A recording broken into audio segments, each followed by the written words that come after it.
last class I think we have completed one design problem in bearings and lubrication. So one more design problem today we'll see, and take your time to submit the assignments in bearings and lubrication. Don't copy, just can actually. So the problem goes like this.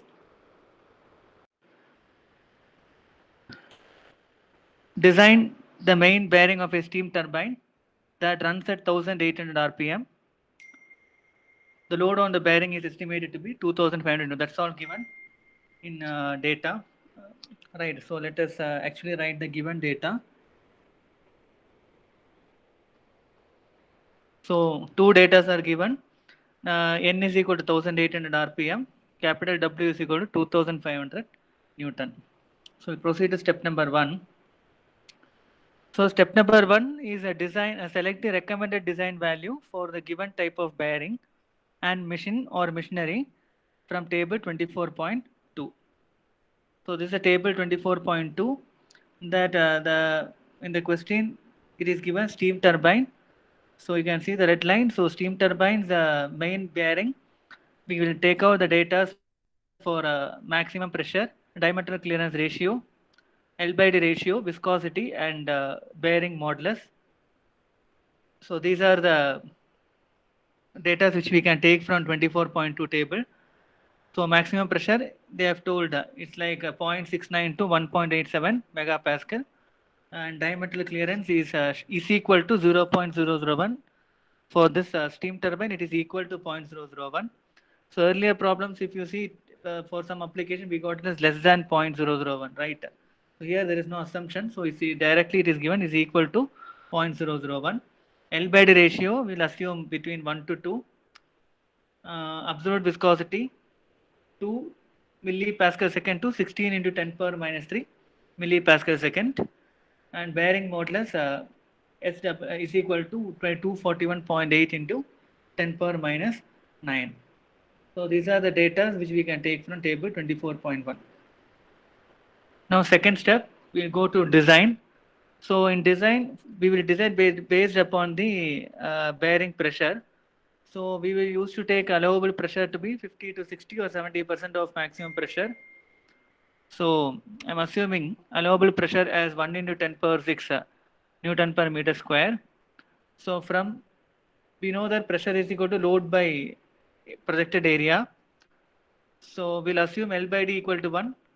So we'll get pressure 1.1 into 10 power 6 is equal to 2500 load divided by, if L equal to D, it will be D square in denominator. So solving this, we'll get D is equal to 0.05 meter. And since L by D is equal to 1, L length of the journal is also equal to 0.05 meter or 50 millimeter. So we found out the length and diameter, right, for the bearing.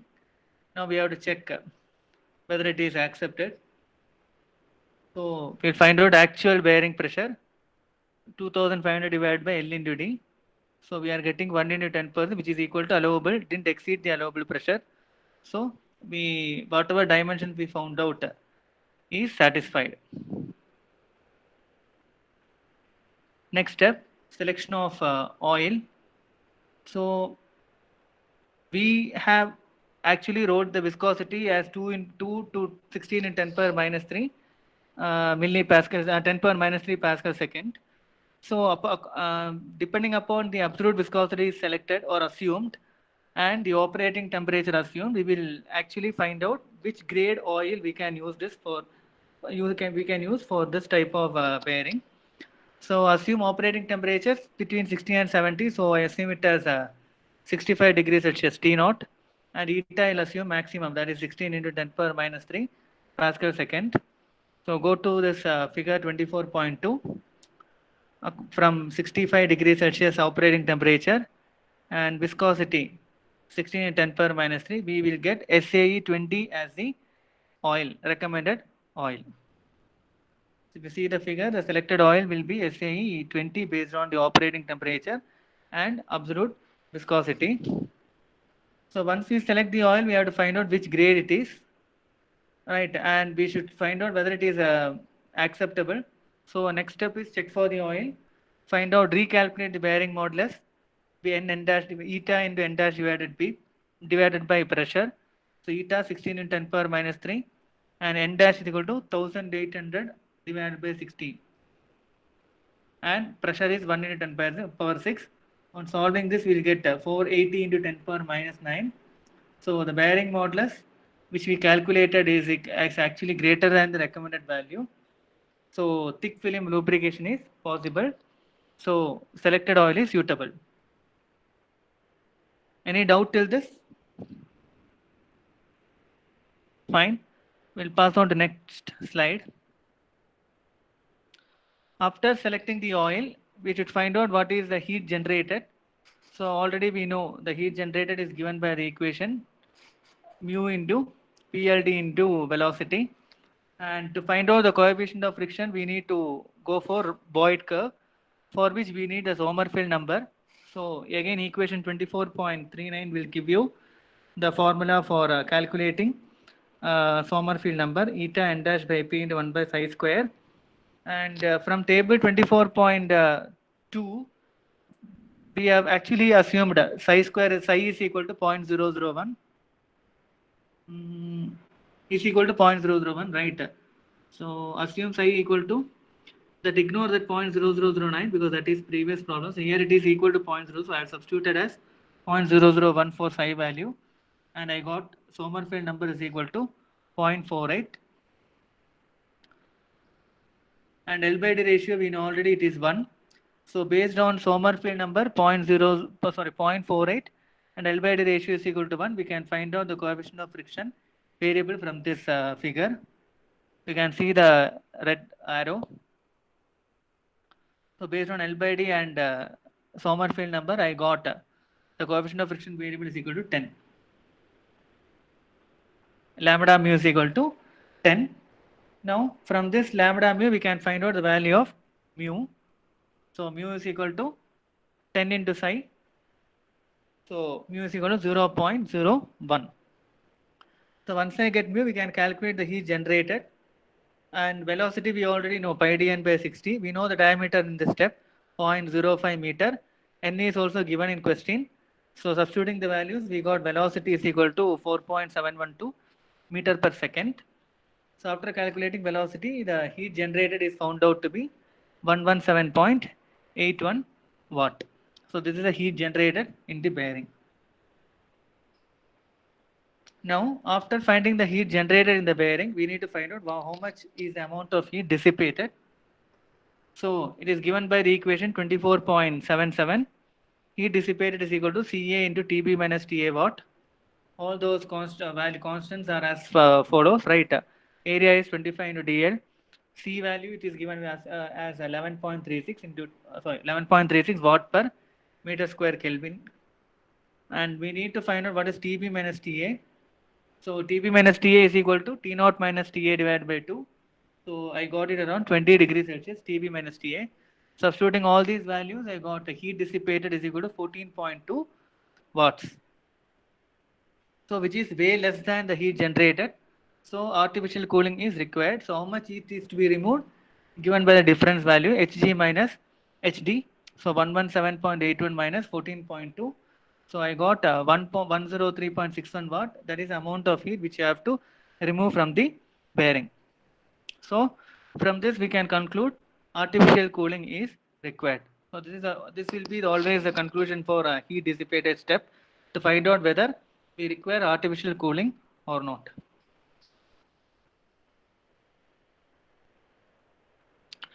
After the heat dissipated, we need to check for the minimum film thickness for the lubrication and also the location. So minimum thickness, oil film thickness variable is given by the equation delta equal to H minimum by C. So we'll pass on to figure 24.13 based upon the Sommerfeld number and L by D ratio, right? For 0.48 and L by D equal to 1, we'll find out what is the value of delta from this figure.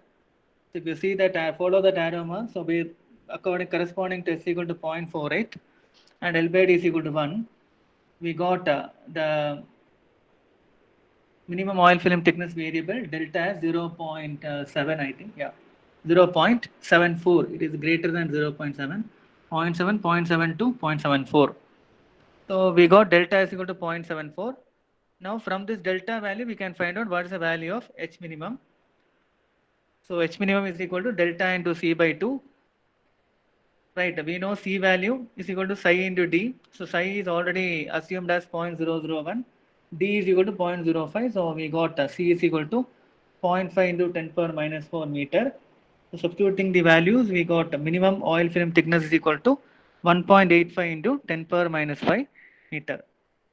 So after finding out the minimum oil film thickness, we need to find out where this thickness is occurring in the journal bearing from 0 to 360 degree, which angle it is occurring. So again, we will go to that curve. In this figure 24.11a, the figure between the phi as and Sommerfeld number S. So corresponding to S equal to 0.48 and L by D is equal to 1. So you can see the arrow mark. We got 70, I think it is 72 degree. Phi is equal to 72 degrees. So this is the angle at which the minimum oil film thickness is sustained, is occurring, right? So after finding minimum oil film thickness, we will go for oil flow rate calculation. Oil flow rate is given by the figure 24.37, right? So based on Sommerfeld number S equal to 0.48 and L by D is equal to 1, we will find out what is the value of lambda Q. So if you see the arrow mark, we will get it around 3.6. Lambda Q is equal to 3.6. That is a flow variable. So from lambda Q is equal to 3.6, we will calculate what is the value of Q, oil flow rate. So it's given by the equation 24.70. Right, substitute all those values. I 0.001, C value we calculated, N dash we know, L is also 0.05, lambda Q is 3.6. So from this we solve for Q, which I got it as 3.376 into 10 power minus 6 meter cube per second. Now till last problem, after this we directly went to power lost, but here there is one more small step pending. From figure, we will go one more figure, right, which gives you the oil flow ratio QS by Q. So again, here it is bearing characteristic number based on 0.48 and L by D 1. We'll find out what is the oil flow ratio. I think it is around 0.3834. Yes, it's around 0.34. Right, that means that side leakage is there. So obviously 34% of the oil flow should be compensated with new oil. Remaining 66% is circulate. That is what this oil flow ratio means. So we should find out what is the total oil to be supplied, QS. Right. So QS amount of leakage, how much is going, is given by QS. So QS is equal to 0.34 into total oil flow rate. So 1.148 in 10 power minus 6 meter cube per second of is a leakage which is there during the operation of the bearing. So this you have to find out after finding the oil flow rate, right? So this represents side leakage. How much of percentage of oil is going as a side leakage? That is 34% of the oil. After finding this, we will go to last step, power loss due to friction, which is given by the equation mu W V by 1000. So substituting the values, we got 117.81 watt.